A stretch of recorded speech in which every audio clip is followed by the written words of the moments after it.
Turkey, pumpkin pie, family, football, and parades.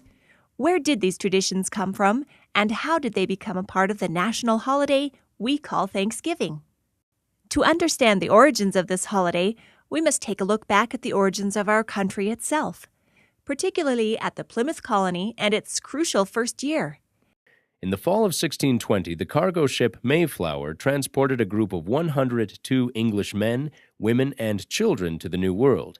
A portion of this group were separatists, people who had religiously separated themselves from the Church of England and wanted to come to the New World to find religious freedom.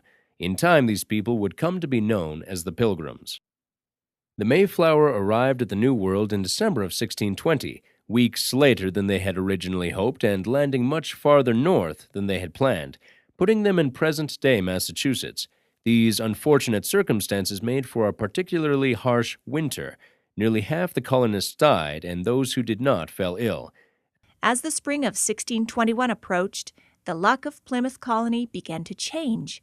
The colony was visited by several local Indians, or Wampanoag people.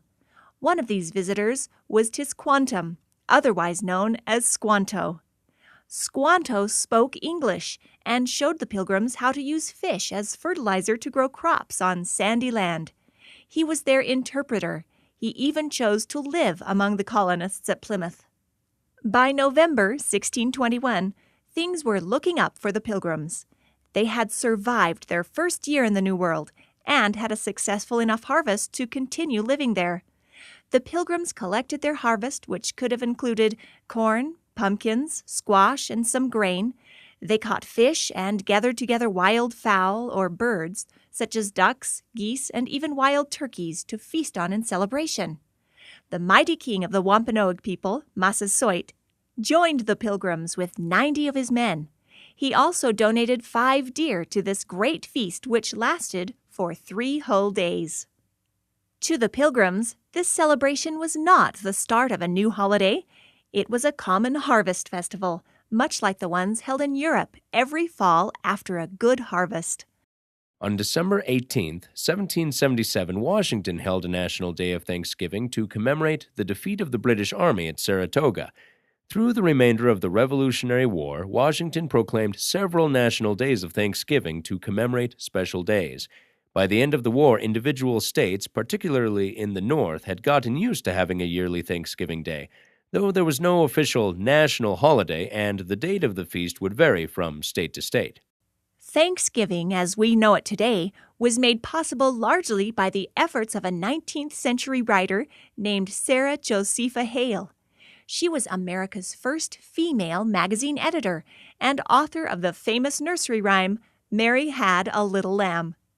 During the Civil War, Hale was convinced that a national Thanksgiving Day would awaken in American hearts the love of home and country, of thankfulness to God, and peace between brethren. She wrote letters to governors and even to President Abraham Lincoln.